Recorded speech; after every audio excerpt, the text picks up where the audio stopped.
fucking drop my whole camera on the ground. Let's scratch the lens. Scratch your ass.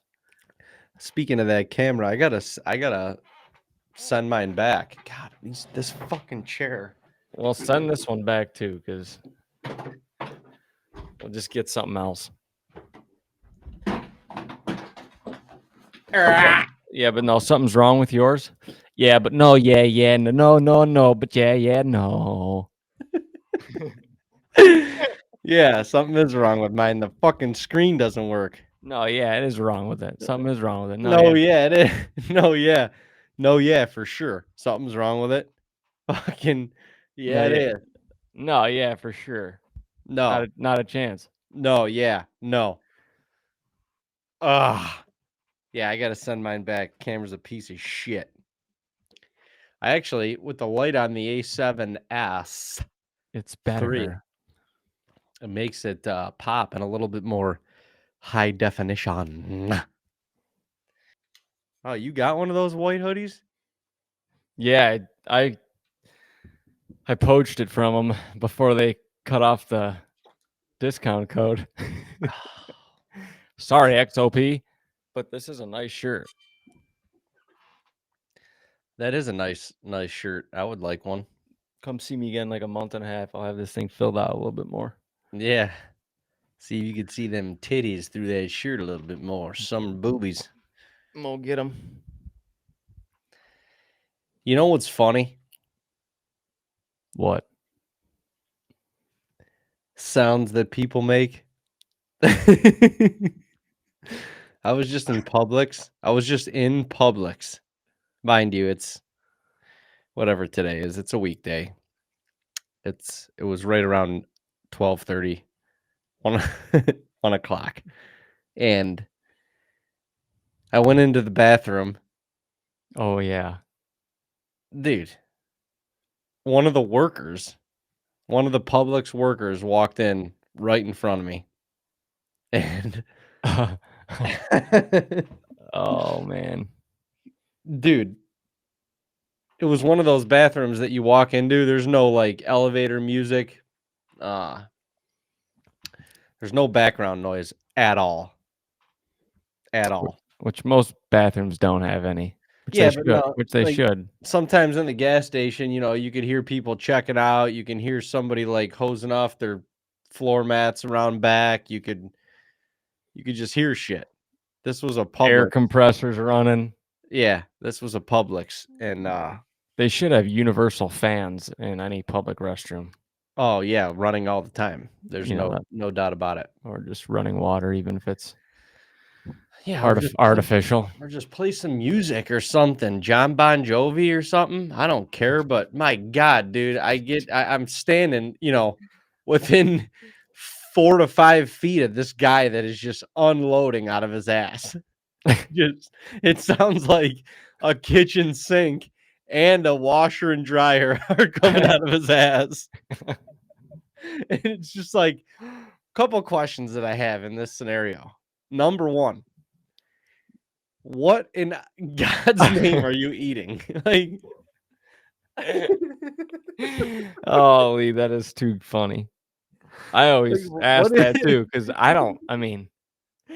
what in the Lord's name are you putting into your body on a daily basis? Number two, I would ask, is this at all consistent? Yeah. Like, does this happen normally to you? Because if that's a yes, like, reconsider what your gut agrees with. Because it's not what you're putting in your body. Like, no more milk or something, no more cheese. Like, maybe you're lactose intolerant and you don't know it.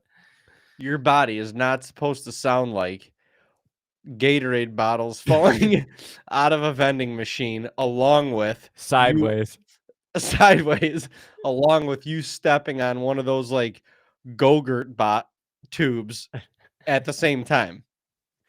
Oh my God. Oh my gosh, dude. And the consistency is definitely another one.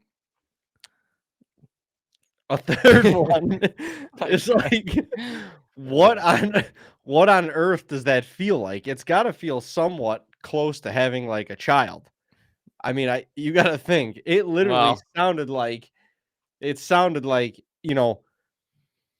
like a guy, if you could imagine, with like a big beer belly and somebody else that's heavier than him just sitting on top of it and just emptying it out of a very small hole. Folding it like the end of a toothpaste bottle. Oh, good Lord. And then it's like, God almighty. I mean, do you need some hand sanitizer in there or something, like a pressure washer? I mean, You need a pressure washer. I don't care how much toilet paper you're using. If it sounds like that coming out, your ass is not clean. There's no way you're clean, dude. Not clean at all, dude. Especially you're getting back into your truck probably or your vehicle and you're sitting on it. This dude's going back to work. This dude's going back to work at Publix. Oh yeah, well maybe at the grocery store. He's stocking shelves. Well, at least he's standing. I'm just saying, like, you're gonna sit on your mess. This guy is restocking shelves after he just attempted to clean up his mess. Hopefully he read the signs in there. Employees must thoroughly wash hands. Yeah, and ass. And must is in. He needs a chassis bath on Employees must bidet their ass or go outside to the pressure washer out back before returning to work. Coombar needs a chassis bath. You know, and it's not just like the original, at least this instance, it wasn't just like the original blowout that was making noise. Like, I was going number one and I couldn't stop. I couldn't go fast enough and, rinse my hands and get the hell out of there because I thought I was entering like Vietnam or something. It was a horrible situation. Oh God. And I just kind of felt it walking in there. Like, he kind of turned the corner right as I did. And he kind of gave me that look like, boy, you're in trouble. You're in trouble. You're about to witness something that I don't even want to be a part of. I don't know. I'm not comfortable in those scenarios, specifically if I'm the person doing the deed. I mean, I can't let myself make those sounds, dude. No. And part of it, I couldn't tell if he was making the sounds with his mouth in order to mask the sounds that were coming out of his ass, or if he was literally like the old fake cough, or if he was in some sort of pain as this was happening. And either one is definitely in the cards. Yeah. My goodness. Wow. I heard somebody do that. I can't remember. I think I was in the gym locker room. Too much pre-workout. It must have been, but the stalls are kind of like way off to one corner, and all I heard was just a loud it was just like and all you heard is the kid was like, "Excuse me," like he literally reaction said, "Excuse me," after it went off, and I was like, "Dude, you don't have to do that. Not here, man. You're in the bathroom. Stay quiet." His parents told him. His parent, don't give yourself up in there, man. Yeah, exactly. Yeah. Change your voice or something. Be like, excuse me. Hey, excuse me. Sound like you're elderly or something. Excuse me. Good gosh. Excuse me. Sometimes those experiences will affect your day a little bit. I feel like I can't get out of it. I feel like it's on me. It's not a good feeling. Fuck. Gut health is important, folks. Eat your probiotics. Well, just listen to your body. I mean, if some people's bodies don't like what other people's, some people's bodies don't like certain things and some do. So you just got to listen to it. It's talking to you. A wise man once told me, if you want to be healthy, you got to eat like a deer and you got to eat deer. And it makes sense. That's like really healthy. But this guy is clearly nowhere near that. Yeah, you're not eating lean meat and vegetables and sounding like that in the bathroom. No, I wouldn't, unless it was spoiled. No, this boy wasn't eating lean much of anything. That was like gas station corn dogs and chicken pot pies. chicken pot pies and topped off with some dairy of some sort. Yeah, and he definitely probably had like a pizza roll or two in his pocket for when he's, Some taquitos or what are those things called? Yeah. in between stocking the Oreos in aisle 6. He's tossing back a pizza roll or two. He found a few damaged. Yeah, yeah. Found a few damage. He just stuck them in the microwave in the back. We can't stock these. We can't sell these. I gotta eat them. These ones are damaged, sir. I can't sell these. The box is damaged. The box is damaged. Do we send them back or no? No, we'll just stick them in the microwave in the back, see if they warm up a little bit. I'm gonna eat them.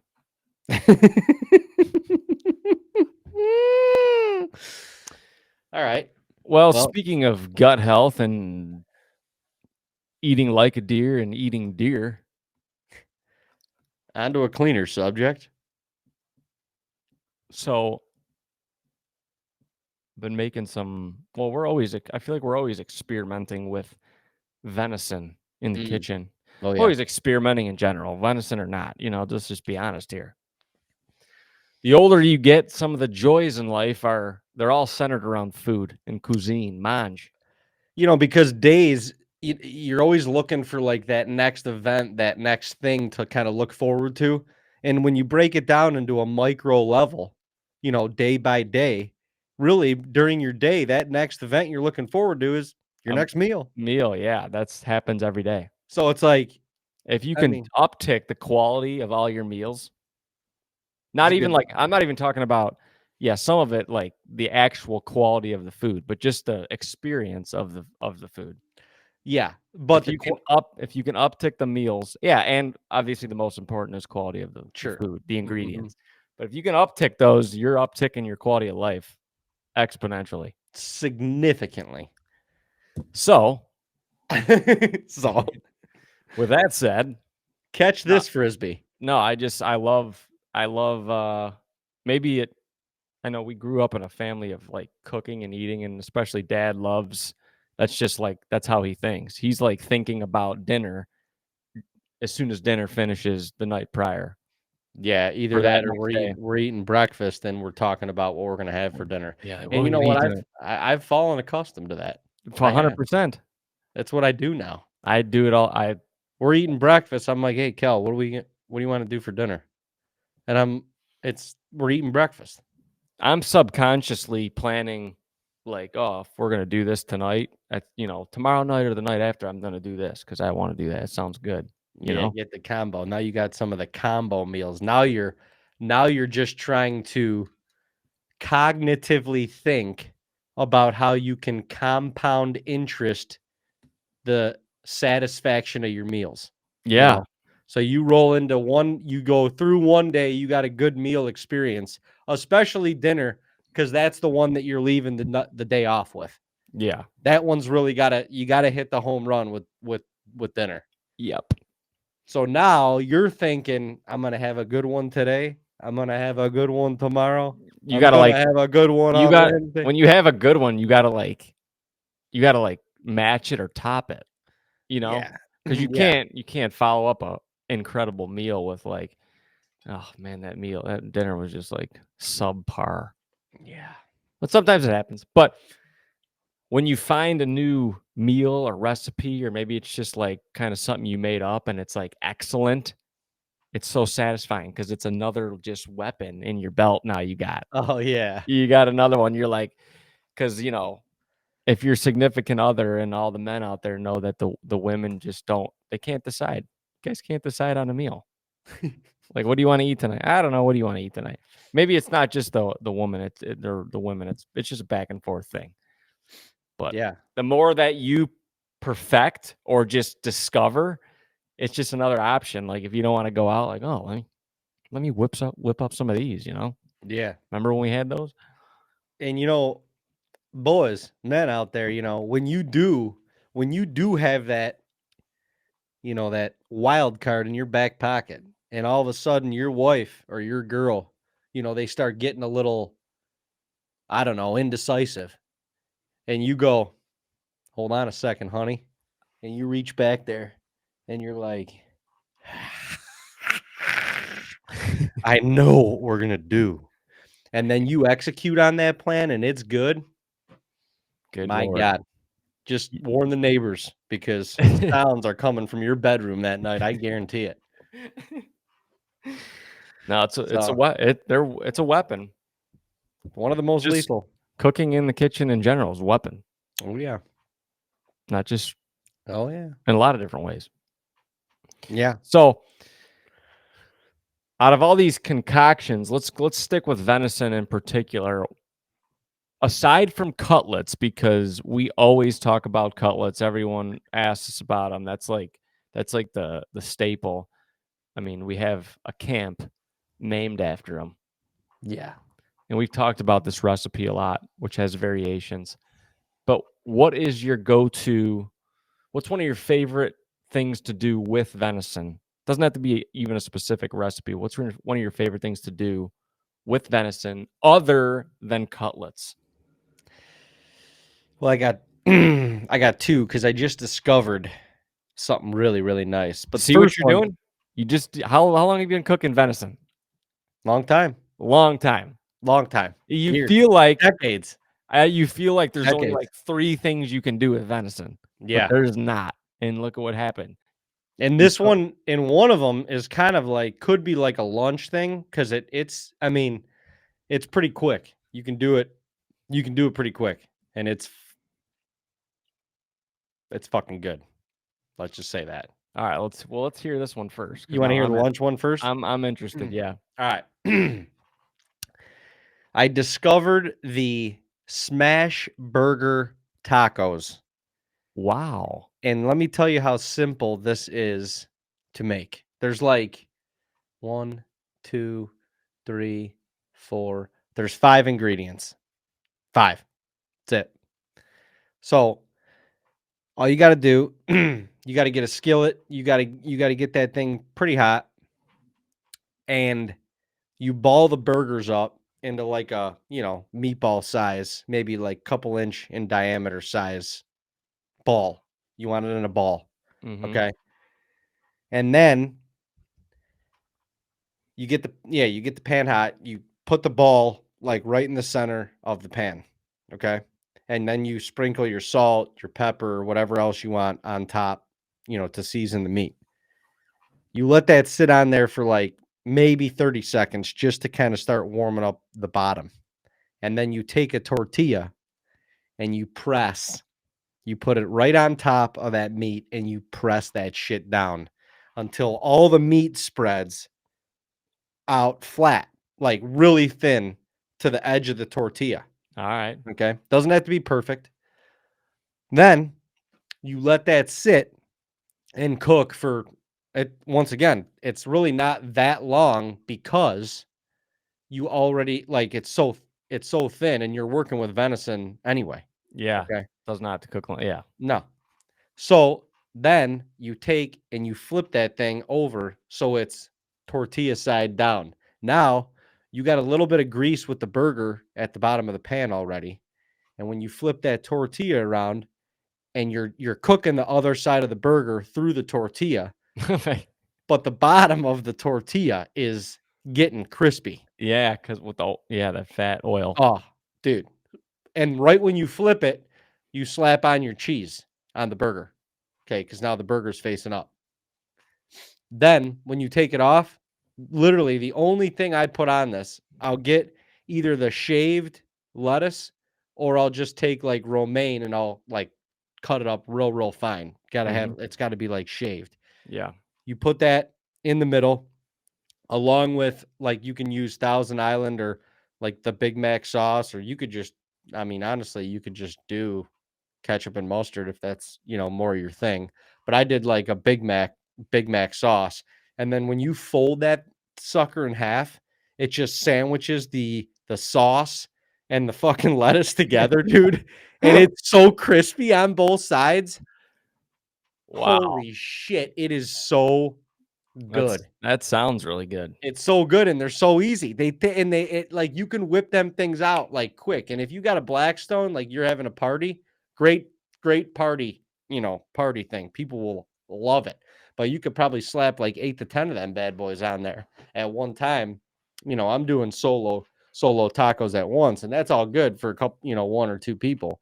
But if you want Wow. a party, I mean, dude, whoo! So You could also experiment with other toppings, but I just kind of did like the, more like the Big Mac burger style yeah, that's all. smash burger tacos. Holy shit, dude! I made one. I ended up making myself 3 of them. So tortilla, venison, Lettuce, cheese, and whatever whatever sauce. sauce. Yep. Wow, simple. So simple. See, a lot of people don't think that way. They always go to which is fine because I like these too, but they always go to like Smokies and jerky and or like the actual meat. I feel like most people you're either doing like some kind of a linked sausage, just seems like that's a popular thing, or like some kind of sausage, Yeah. or just like steaks, and then people don't know how to cook those without Yeah. getting them out of without keeping them tough or like having a little bit of that gamey taste to them. And that is why venison and a lot of wild game meat gets a bad rap. Well, yeah, because it doesn't have like all the fats and stuff that, that beef has. You're right. Or pork or whatever. It's like it's got to be cooked, at least in my opinion. It's got to be cooked on the rare side of medium for sure, and even like closer to medium rare or even rare. Yeah. And that's when it's going to be the best. That's when it's going to have its flavor, and it's still going to have the like you're not going to dry that thing out like a friggin' hockey puck, but you can do that very quick with venison because the fat isn't in there, at least when you're cooking like the steaks. That's why when you make burger, like when we make burger, we'll have them throw at least 20, like a quarter of beef to Give it some of that. 3/4 venison to give it a little bit of that like fat and a little bit more of that texture to hold it together. Because otherwise, like if you just grind up venison and try and make that into like a burger ball or a burger patty or something like that, it's gonna fall apart because there's nothing Or there's just stays nothing kind of dry sometimes. Yeah. holding it together. So, but the steaks can be amazing, and that is my second favorite way of making it. But we can talk about your favorite way first. Oh, man, I honestly, I man, you just threw me off. Well, with the Honestly, smash burger. one of my favorite things to do is just a smash burger. Not like that. Honestly, it is though. Yeah. Like Yeah. I when you get the toppings right, and sometimes you can throw bacon on there. So I haven't really been doing that because I think it's too much. You don't Like need to all the just time. like a simple burger with cheese, lettuce, and good pickles. Like dill, you got to have good pickles on there. Yeah. But I think the main thing with that is the venison, like you said. I like to even go up to the 50% beef to venison. Yeah. I mean, some people are like, well, then you're paying for it. You're paying for it, but you're also stretching your meat out like a lot. You're getting a lot of meat out of that. And if you just enjoy the taste a little bit more, you can. But you do that and just the 1 pound or 2 pound packs, usually a 2 pound pack, which are the little bit bigger ones. If you crack an egg in there, One egg. Sometimes I'll even take the yolk out because it seems like it's too gooey sometimes. But if you crack an egg in there and just sprinkle in some breadcrumbs, just a little bit, just to kind of, Just a garnish.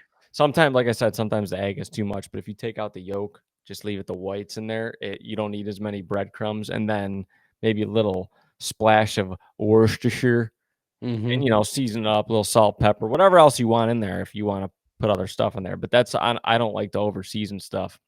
I don't either. But man, when you patty those together, and you can feel them when you're pattying them, like you're like, this is gonna be a moist Burger. burger. Oh yeah.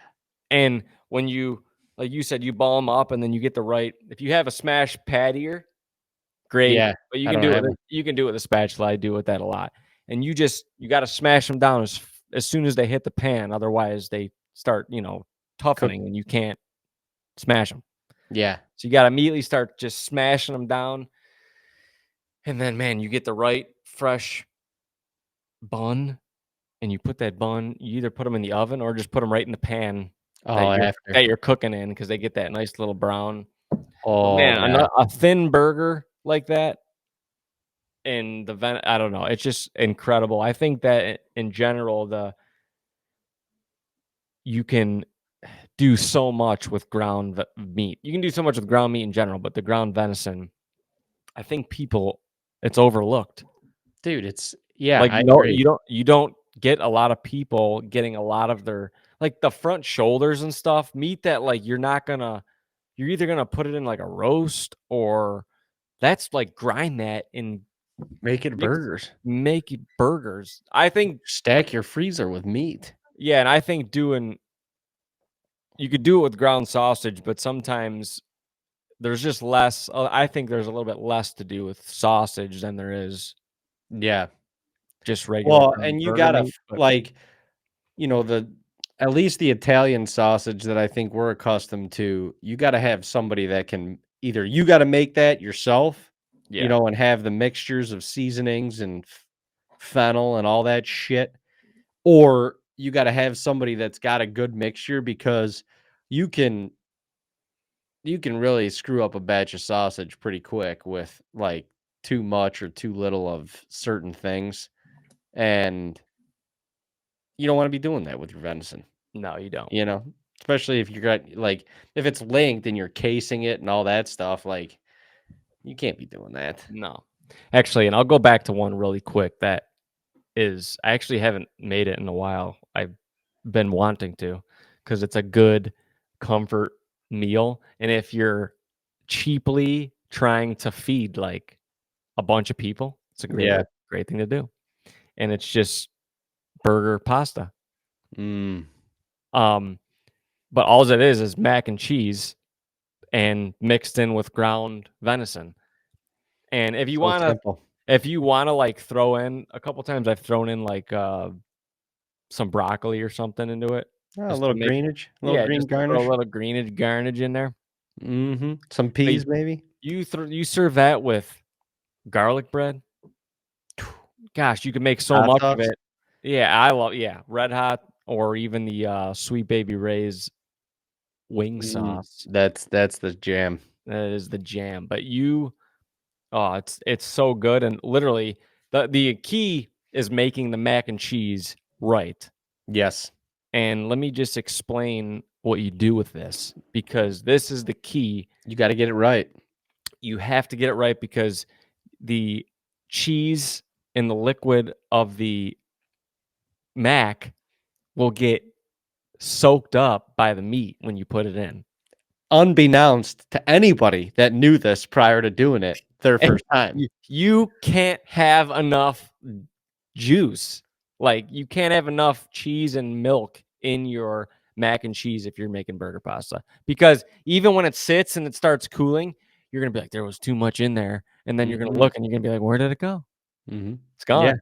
it's gone. Soaked up. Soaked up. And then the So next day when you're ready to present that again as a leftover, you're gonna have an ample amount of, uh, let's call it buoyancy to your noodle to meat ratio and cheese. Because, what could happen if you less the cheese, or if you just make enough, if you just put enough cheese in there for mac and cheese, what's going to happen is that next day, your noodles are going to look like you just took them right out of the box. That's just what they're going to look like. yeah. They're going to look like you never put cheese on them a day in your life. Yeah, it's And crazy. so, carry on.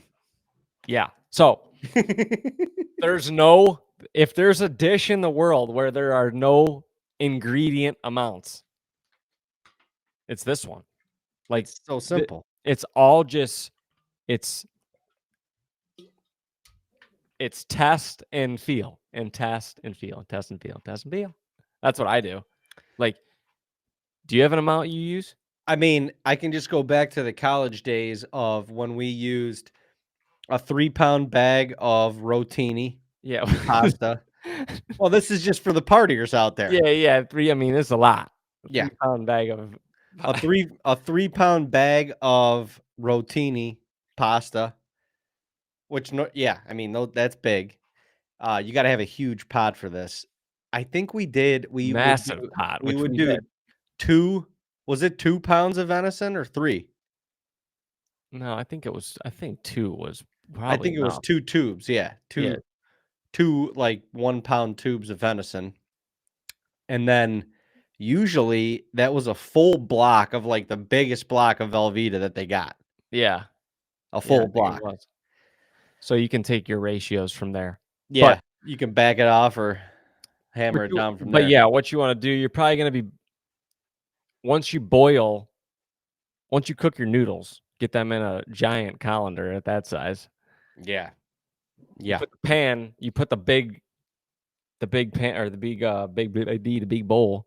You put it back on the stove on low, and then you're gonna 'Cause throw you in gotta you gotta melt that cheese. you gotta melt that cheese. But you can throw Mm, some, butter in there to kinda coat the bottom of the pan, very necessary. very necessary, and then you just start cutting up that brick of Velveeta so that it's smaller chunks, it will melt quicker, and just throw them in there, and you're gonna start adding a little bit of milk to try to get it to, starting to get it to a liquid form here. Yeah. You're And right. then once that cheese starts melting, you The just gotta noodles are in the pot at this point. yeah, after that becomes a little bit of a Yeah, you gotta get the melt noodles in there, and then you put because the more. noodles are hot, yeah. Right, so they're gonna help melt the cheese. Once you dump that on top, I usually do, like, half the brick or, whatever's if you're doing that much, and then Yeah. you can start adding more cheese on top of that, and you just gotta keep mixing it. Keep Yep. mixing it, get them hot noodles all over it, and once you start seeing that consistency and the cheese lumps going away, then you're like, "Okay, We're getting somewhere, we're baby. getting somewhere," and then it's Oh, at yeah. that point where you wanna take a spoon that doesn't have the holes in the bottom so that you can see what kind of liquid you're working with at the bottom, Mhm. and then by that, you gotta gauge if you need to add a little bit of milk. If you need a little bit more milk to just, get a little more volume down there, Mhm. you just add some because again, you want it to be soupy, like, you want it to be a lot of liquid cheese down at the bottom to Yeah. the point where you're like, "This is too much." But, I mean, on the thicker side of soupy, like, the cheese Yeah, has when I to say have soupy, I just meant, like, a lot of it's gotta cheese. have a lot of cheese down there, Yeah, yeah. yeah. It can't be, like, nacho cheese thick, but it's gotta No. be, like Right. it's gotta be It's gotta have movement to it, but I mean, you know, if you put it on a chip, like, a majority of it would stay there. right. Yeah, yeah. The biggest key to You're this not sucking dish this through a straw, like, not easily. easily, no. Mm, The biggest key to this, though, is you can't put the meat in too early. You no. can't do that because here's what happens. If you still got those little chunks of cheese that are in there, as soon as the meat gets into into the pot, as soon as it gets in there, I don't know how they know each other, but those are like magnets to the meat. It's just like, It's crazy. and then your meat's got a hold of the cheese that you need to melt in Yeah. order to get the right consistency, and it will not let that shit go. No. So now you got a bunch of like meat cheese balls in this pasta, and they're not going to melt. The meat's holding on to the cheese. It ain't going to let it melt. That's just how the cookie crumbles. I don't know why it happens that way, but it does. So the important part is you got to get everything to the consistency that Dean was talking about before you put in the meat. The meat's the last thing you put in, and then you just stir it up like it's a Sunday sauce or like it's a soup. Yeah, salad. I mean, it's so and then, yeah, once it's get that consistency right, it is so good. Nice garlic bread with it. Oh, goodness. Talk about a Good. Sunday football meal, you know? I mean, me, oh my, oh me, oh my. Great hunt camp meal too, because it feeds a lot of people, like you said. And Eat it's a lot of people. It's all right there in one big pot. yeah, You it's just it's a one dish, one hitter quitter. grab, and go. Grab ass. The pot may suck to clean afterwards. The worst part of the whole dish. Soak it. You got to just soak it for a long time. Leave it overnight. Yeah. Because that cheese ends up being some sort of a cement type substance, or like a glue, like an epoxy, or like a fucking Congeals. like a caulk. Congeals, really. That's probably what Publix man was eating prior to me hearing him into the bathroom. No, I'm saying it's a great meal, but then the next morning, hunt camp bathroom sounds like your Publix experience. Hunt camp bathroom is heard from all the deer in all of the surrounding areas. No, but that's a good one. Yeah. It's a good one, and it's especially a good one if you're looking to like use up some of your venison. Yep. And like even people that no one will have any idea that it's venison. So Nope. it's if you do it right. Number one, you could not tell anyone and you'll be fine, and you'll be completely fine. They'll love it. You'll love it. You could tell them and they'll be like, "Oh, I love venison now." So either way, it's a win. Yeah. And not very many ingredients. How many No. ingredients? Pasta, cheese, maybe some milk, venison, Butter.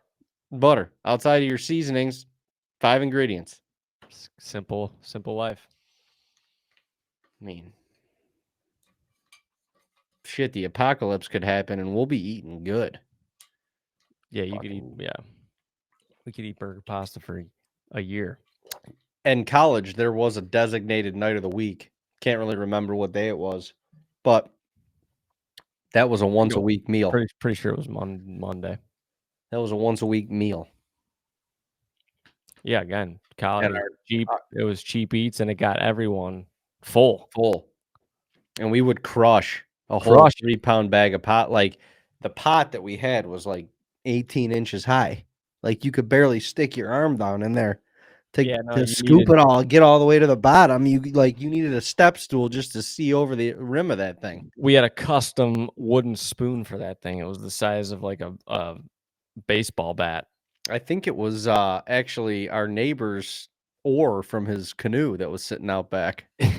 We just grabbed it like stale cracker and just started spinning that thing. Grinded it down a little bit and created a little cup at the end. And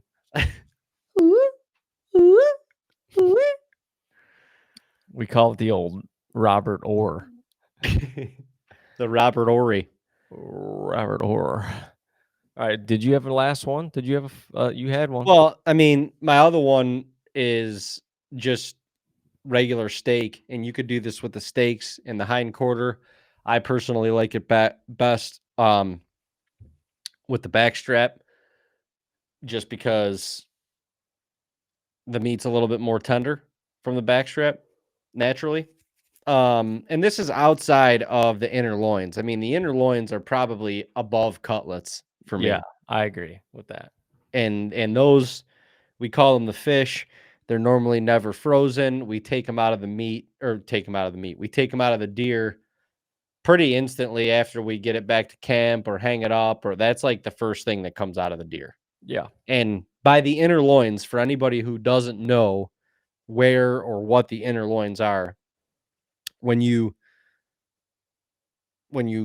gut a deer, the deer's all cleaned up, gutted, whatever. Simple way is if you hang them upside down, it's more like eye level with you, but it's basically it starts right where the hips start on the inside of the cavity. It starts kind of where the hips, the hind quarters of the deer would start on the inside, and goes like basically up the torso, or kind of like up the pelvis. Yeah, like up. Yeah. But it's essentially it's essentially right on the other side of the backstrap. Yeah, underneath it, kind the of. bottom of the backstrap on the inside of the cavity. And I think a lot of people leave that meat in there, and that is literally, that's the fillet of the deer. Like that's the fillet cut of the deer. It is the most tender. It is the best, juiciest, most flavorful piece of meat on the animal, bar none. Yep. So for a cow, you're paying the highest dollar for that cut right there. For that cut. That's the fillet. It's the fillet. And a lot of people do. So think about Sometimes it. they forget because it's kind of like in a spot where you would forget Yeah, and ish. but they're very easy to So take easy. out You can once almost you take them out without a knife. yeah, you like right up at the back of the hip, they connect with a tendon, and once you cut that tendon, I mean, you could literally like put your fingers on the backside of the meat and it just literally falls. It Yeah. falls to the next tendon, and then you cut that, you cut that, and that's it. But that's the cut of meat. And if you're out there and you're saying, "Oh, I never tried that before," you can't let that meat go in your deer. Like, you've gotta take it Got out. it. Like, when we like, if, we'll butcher some of the deer ourselves, we'll take them to a processor that we know in town at times, whatever, we kinda do a little bit of both. But when we take that deer to the processor, those are already removed. Yeah. The tenderloins, the fish, already removed. Normally they'll ask you like, What do you what wanna do you do with the what do tenderloins? you want to do with the tenders? And we're like, yeah, those are gone already. Yeah, But we we got actually ate them already. yeah, they're literally gone. Actually, hold on. There's one right there. That's funny. But outside of that, the steak out of like, you can make pretty solid steaks out of the backstrap. I think you got to cut them a little thicker, like an inch to an inch and a half thick. And if I'm gonna soak them in it, like if I'm gonna season them in anything, I'll maybe let it sit overnight for a night, but I'll throw those in like a wet seasoning, like an Italian dressing, or sometimes I'll like do like different variations with a little olive oil and vinegar and stuff like that in there. But then I won't put any of the dry seasonings on until that bad boy is ready to cook. Okay. And a couple reasons for that. Well, actually, one main reason for that. That is because the venison will suck like the salt or the sodium out of like very quickly. So if you keep that seasoning on there, sometimes it could like lose its taste overnight, essentially. And it's not like the venison isn't like other meat, maybe where it's like porous, where it's like sucking that flavor in all night. Like, it does not take long for that flavor to get into the venison because it's so lean. I lost my train of thought. Also, another main point you have to understand. Thought of something else. When you're cooking venison like that on the grill, you got to take that venison out of the fridge a solid hour prior to cooking. Dude, That that is with any steak, and a lot of people don't do that. Any meat, it has to be room temperature when it's going on the Yeah, grill. because you got to think about it. When it's in the fridge, it's at like 34, 35 degrees. In the middle of it, like, the longer it's been in the fridge, the middle of that meat is cold as fuck. Like, it's cold. That's why So sometimes when you undercook things and you're like, why is it undercooked? It's yeah, because it's because cold in there. it's still cold in there. It's not like, and you may be burning the outside of it because venison has to cook on a very hot surface for a very short period of time. It's even more important that you take the venison out of the freezer or the fridge like an hour plus prior to cooking, getting it as close to room temperature as you can, because it's going to cook very quickly. Like, the outsides are going to cook very quickly because you're cooking it on a hot surface. So the insides already need to be like warmed up to that temperature. 100%. Just what it is. Applies to beef too. Chicken is probably the least of that, obviously. Yeah. But beef, red meat, you got to do that. Yep. Got to Mhm. do it.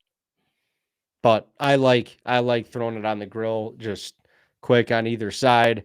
I'll season it pretty liberally on both sides with the dry seasoning, right? Like, either as I'm putting it on the grill or right after.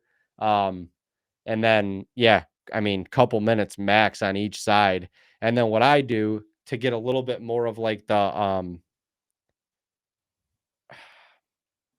it's kind of like cooking it without having it on the heat source. But I'll cover I'll put it in, a container, and I'll cover it with foil and let it sit in there for like another 10 minutes. And Rest. yeah, and all the meat in there together is still Cooking. it's warming. It's warm in that thing. So it stays warm and it kind of heats the meat through even more, but it doesn't like cook the shit out of it. Very important. Very important, the resting period, like penguins huddling together.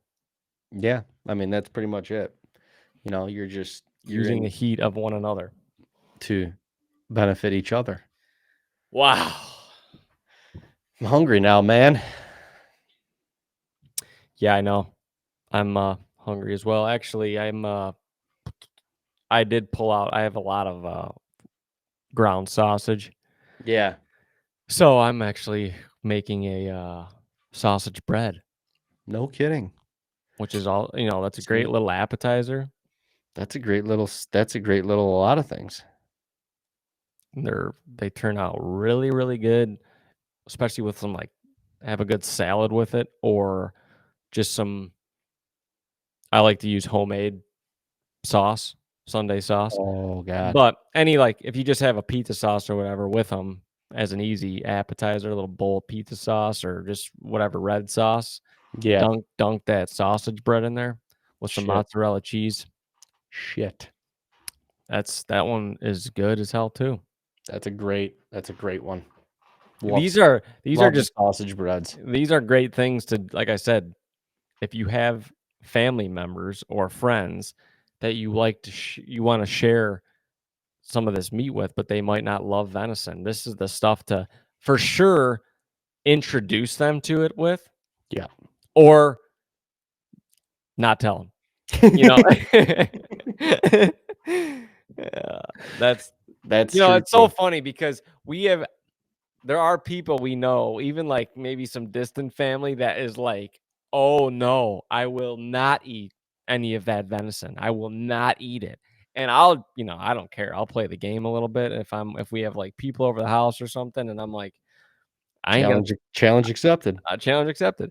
So and they'll be the first ones like walking around with a plate of like sausage bread or whatever it is, and they'll be like, "Oh my god, this is so good!" And I just want to be like, "You're eating venison," but I most of the time I don't. And you like it, and you like it. Not only do you like it, so like the next time you see them, they'll be like, "Yeah, I've never had venison." I'll be like, "Well, actually, you have. You have." You ask me how I know. That's when you tell them. Yeah, exactly. It's already out their system by then. I ate venison 3 weeks ago at your house. And you loved it. You loved it. You want some more sausage bread? So now you're just a hypocrite. Oh, shit. Or you're judging the food before you've had it. Like Yeah. that's disgusting. Like some people are like, "Oh, I hate sushi." And I'm like, "Well, have you ever tried it?" And they're like, "No." I'm like, "Well, that doesn't make any sense." You don't hate it then. Oh, that's good stuff. Good stuff. Really good stuff.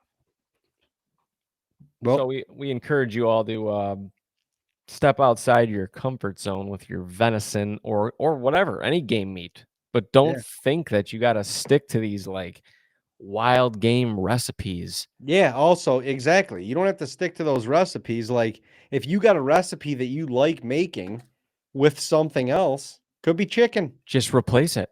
Try it with venison. Oh my gosh. My sister-in-law makes enchiladas. Oh yeah. With ground venison, and they are freaking incredible. God, I love a good enchilada. So good with some homemade salsa, with some like cilantro, like good fresh taste in there, and then that sauce that goes over the top. Good Lord, like that's so good. My goodness, this is good stuff. Elena makes Crunchwrap Supremes, literally, with venison. Fuck. But it's it's homemade Crunchwrap Supreme. They're huge, and it's unbelievable. Kind of reminds me of what you explained with the but it's But that's a little bit more actually, Mexican. yeah, it's got actually has a taco shell in there. Mm. The world is your oyster, people. Think outside the box. Put it on a cracker. Put it on a cracker, dude. Well, Dino, I think that's a good way to wrap up. All right. Y'all, we appreciate you. If you made it this far, God bless you. God bless you. God bless you for joining us every Wednesday or whenever you taking these podcasts and getting 50 minutes through this thing with us. Because that, you know what? That's a lot of nonsense. It's a lot of nonsense. And it's, but, you know, there's a lot of stuff that's helped us in here, too. So we're just, you know, people helping people. Yeah. That's pretty much it. Pretty much it. But y'all, if you don't already, subscribe to our YouTube channel, subscribe to us on Spotify, follow us on Facebook, Instagram, and TikTok. And we'll see you right back here next Wednesday for another episode of Goose Chasing. Keep it real. God bless.